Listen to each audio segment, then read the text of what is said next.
السلام علیکم ناظرین، میں حافظ بخاری آپ کے ساتھ خام خیال۔ ناظرین، جیسا کہ آپ جانتے ہیں آج کورونا کے عذاب میں پوری دنیا مبتلا ہو چکی ہے، اور اس بیماری کی وجہ جیسے کہ سب جان چکے ہیں جانوروں کا گوشت بنا ہوا ہے،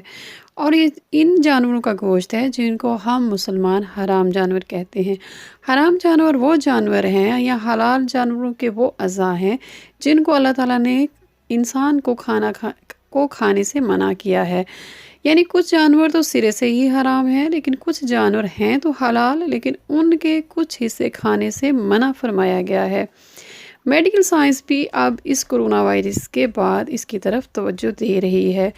چائنا میں بڑی تعداد میں جنگلی جانوروں کو تجارت اور میڈیسن میں استعمال کے لیے قید کر کے پالا جاتا ہے، جیسا کہ چین میں ریچھ کو پالا جاتا ہے اور اس کے پتے میں سے مادہ نکالا جاتا ہے، اور اس مادے کو بعض بیماریوں کے علاج کے لیے بننے والی دوائی میں شامل کیا جاتا ہے، اور ایک ریچھ پر یہ عمل کئی بار کیا جاتا ہے، جس سے بعض اوقات ان کے جسم میں زخم بن جاتے ہیں اور پتے میں انفیکشن بھی ہو جاتا ہے۔ بار بار کے اس عمل سے جب یہ ریچھ بیکار ہو جاتا ہے تو پھر اس ریچھ کے گوشت کو بازار میں سیل کر دیا جاتا ہے۔ اس ریچھ کے پائے کا سالن بنا کر کھایا جاتا ہے۔ چین کے کچھ علاقوں میں ریچھ کے پائے کا سالن بہت شوق سے دعوتوں میں بھی کھایا جاتا ہے۔ چین کے عوام عالمی دباؤ کے باوجود یہ جنگلی جانور پالنے کا کام چھوڑنے سے انکار کر رہے ہیں کہ ان کے بزنس کا معاملہ ہے اور وہ نقصان برداشت کرنے پر تیار نہیں ہیں۔ تقریباً 70% ان کا بزنس ان کا جانوروں سے متعلق ہے جو یہ قید کر کے گھروں میں پالتے ہیں اور پھر سیل کرتے ہیں۔ جانور حرام کیوں ہیں؟ یہ بہت اہم سوال ہے۔ جب ہم تاریخ کی کتابوں کا مطالعہ کرتے ہیں تو اس میں سے ہمیں بعض روایات ملتی ہیں، جن میں سے ایک روایت جناب حضرت امام باقر علیہ السلام سے منسوب ہے۔ محمد بن اظفر نے اپنے والد سے نقل کیا ہے کہ میں نے براہ راست حضرت امام محمد باقر علیہ السلام کی خدمت میں عرض کیا، اے فرزند رسول صلی اللہ علیہ وآلہ وسلم، خدا نے مردار یعنی مرا ہوا جانور، خون، سور کا گوشت اور شراب کو کیوں حرام قرار دیا ہے؟ فرزند رسول میرے آقا حضرت امام باقر علیہ السلام نے فرمایا، اللہ تعالیٰ نے کسی چیز کو اس لیے حلال نہیں کیا کہ وہ اس کی حلیت میں رغبت رکھتا ہے، یعنی اس سے پیار ہے، اس کی شکل و صورت سے پیار ہے، اس کے حلیے سے پیار ہے، اور نہ کسی چیز کو اس لیے حرام قرار دیا ہے کہ وہ اس سے پرہیز کرنا چاہتا ہے یا اس سے نفرت کرتا ہے کہ وہ چیز اسے خود پسند نہیں جبکہ وہ اس چیز کو پیدا کرنے والا ہے، بلکہ اللہ تعالیٰ کی ایک عظیم مخلوق کو خلق فرمایا ہے، یعنی اس نے اپنی سب سے عظیم مخلوق انسان کو خلق فرمایا ہے۔ بس وہ جانتا ہے کہ کون سی چیز ان کے بدن کے لیے مقوم اور مفید ہے، یعنی انسان جو کہ خود اللہ تعالیٰ نے بنایا ہے وہ بہتر جانتا ہے کہ کون سی چیز اس کے بدن کے لیے صحت اور تندرستی کا باعث ہے اور مفید ہے، اس کو اس نے حلال قرار دیا اور ان کے لیے مباح یعنی جائز قرار دیا، اور کون سی چیز ان کے بدن کے لیے نقصان دہ ہے یعنی انسانی بدن کے لیے نقصان دہ ہے جو اس کو بیمار کرتی ہے، اس کو حرام قرار دیا ہے۔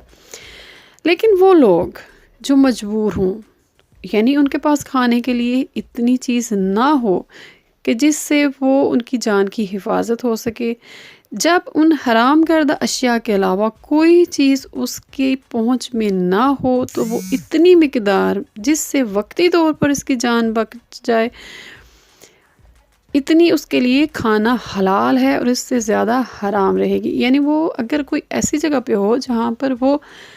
اس کے پاس کوئی ایسا ذریعہ معاش نہیں ہے، کوئی ایسا طریقہ نہیں ہے کہ اس کی جان کو خطرہ ہو، مر رہا ہو، تب وہ حرام کھا سکتا ہے، لیکن صرف اتنی مقدار میں جس سے اس کی وقتی طور پر جان بچ جائے، جب اس کے اندر اتنی طاقت آ جائے کہ پھر وہ حلال چیز کو تلاش کرے اور اسے کھائے، حرام نہیں کھائے۔ اس کے بعد آپ علیہ السلام نے فرمایا، مردار کو یعنی مری ہوئی چیز کو اس لیے حرام قرار دیا گیا ہے کہ جو بھی مردار کھائے گا اس کا بدن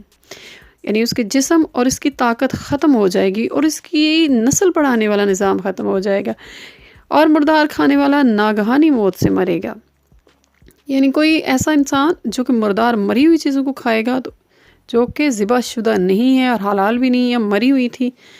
اور اس کو کوئی ایسی چیز جس میں وہ تھی تو حلال لیکن وہ مر گئی تھی، اس کو ذبح نہیں کیا گیا تھا، اس کو کھانے سے بھی منع فرمایا ہے کہ اس سے اس کی طاقت ختم ہو جائے گی، اس کی نسل بڑھانے والا نظام ختم ہو جائے گا۔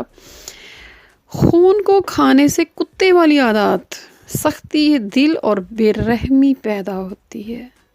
اور اسے خود اور اپنے ساتھ کی نیت مورد اطمینان رہے گا۔ سور کے گوشت کو حرام اس لیے رکھا گیا ہے کہ خداوند متعال نے اپنی نافرمانی کے سبب کچھ قوموں کو مختلف شکلوں میں مسخ کیا، جیسے ہیں تو وہ انسان، پیچھے سے ان کی نسل انسان تھی، لیکن اب وہ سور ہیں، بندر ہیں اور ریچھ کی شکل میں ہیں۔ اس لیے ان کو کھانے سے منع فرمایا اور ان پر قدغن لگائی ہے تاکہ ان سے نفع حاصل نہ کیا جائے اور ان کیفر و کردار کو حقیر اور ہلکا شمار نہ کیا جائے۔ شراب کو حرام اس کے برے اثر اور فساد کی وجہ سے کیا گیا ہے، اور اس کے بعد ہمیشہ شراب خور بت پرست کی مانند ہے، یعنی شراب پینے والا ایسا ہے جیسے وہ کافر ہے، بت پرستی کرنے والا ہے، چاہے وہ مسلمان ہے، اگر مسلمان بھی شراب پیتا ہے تو وہ بت پرست کی مانند ہے۔ اس کے بدن کا ارتعاش شکا کا شکار ہو جائے گا، بے مروت ہوگا اور اپنے جرموں پر جرات کرے گا اور خون ریزی کرے گا اور تکبر کرے گا، اور جب وہ سست ہوگا خود اس کی محرم بھی اس سے محفوظ نہیں رہے گی، یعنی جب وہ حالت شراب میں ہوگا، نشے میں ہوگا، تو اسے اس بات کی پرواہ نہیں ہوگی کہ سامنے میری بہن ہے یا ماں ہے یا بیٹی ہے، وہ اپنی ضرورت کو پورا کرے گا اور اس کے پاس عقل نہیں رہے گی۔ شراب نوشی کرنے والے کی عقل زائل ہو جاتی ہے،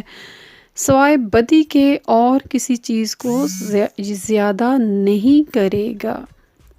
آج کے لیے اتنا ہی، والسلام علیکم ورحمۃ اللہ وبرکاتہ۔